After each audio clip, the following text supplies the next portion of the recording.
세력간의 싸움은 대체로 동인이 정치를 주도했습니다. 그러나 정여립의 모반 사건으로 1000여 명의 동인 세력이 처형됩니다.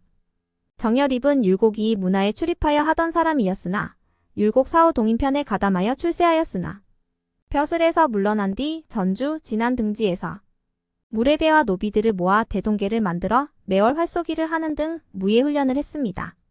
정여립의 역모를 고변하는 세력들은 당시 정여립이 도참설을 통해 민심을 현혹시켜 반란을 계획하였다고 선조에게 보고했고 조정에서 관리를 파견하자 아들과 진안의 수모 관군에 포위되자 자결합니다. 이 사건 이후 동인은 남인과 북인으로 나뉘게 됩니다. 정여립의 역모 사건 이후 동인이 남인과 북인으로 분리되고 서인 세력이 우세한 상황에서 임진왜란이 발발합니다. 임진왜란 때 광해군을 도와 왜란 극복에 힘을 썼던 북인이 득세하게 됩니다. 그러나 광해군의 폐모살제 사건과 중리 외교로 인조반정을 일으킨 명분과 의리를 중요시하는 서인이 득세하고 북인은 대부분 역적으로 몰려 권력 밖으로 사라집니다. 이제 남은 붕당은 남인과 서인으로 여진족의 호란 이후 서인 정권의 무리한 북벌운동을 비판한 남인이 예속논쟁, 즉 유교적 예절에 관한 논쟁으로 서인들과 대립합니다. 이후 붕당 정치는 서인과 남인의 대립으로 이어져 갑니다. 예속논쟁은 다음 쇼츠 참고 부탁드립니다. 인조의 아들 중 둘째인 복림대군이 효종에 등극합니다. 효종은 묘호에서 보듯이 효성이 지극한 아들로 청나라의 치욕을 당한 복수를 위해 북벌을 주장하였습니다. 그러던 효종이 죽자 상복을 입는 기간, 즉 복제 문제를 둘러싸고 남인과 서인의 예속논쟁이 시작됩니다. 효종의 어머니인 조대비의 상복 입는 기간을 남인은 3년을, 서인은 효종이 차남이므로 1년을 주장하는데 결국 1년으로 정해지는 기의 예송으로 남인이 실각합니다. 이후 효종비가 죽자 서인은 9개월을 남인은 1년을 주장했으나 남인이 승리하는 갑인 예송이 있었습니다. 명분으로 정권을 지키려는 당시 정치 상황을 잘 보여주는 사건이었습니다.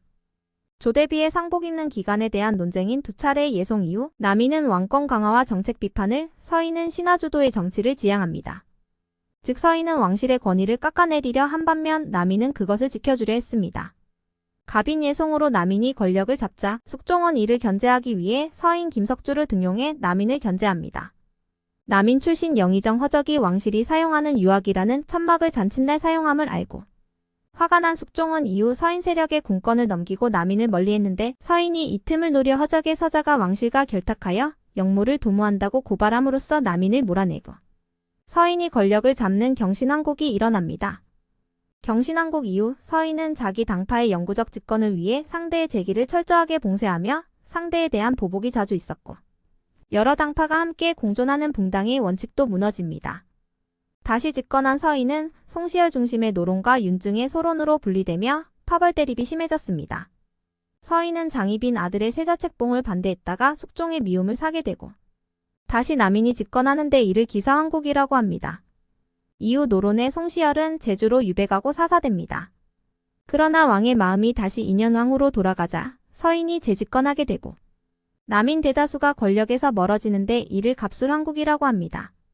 이후 숙종이 죽고 소론은 장희빈의 아들 경종을 지지하며 권력을 잡았으나 경종이 단명하자 채무수리의 아들 영조가 즉위할 때 노론이 다시 권력을 잡게 됩니다.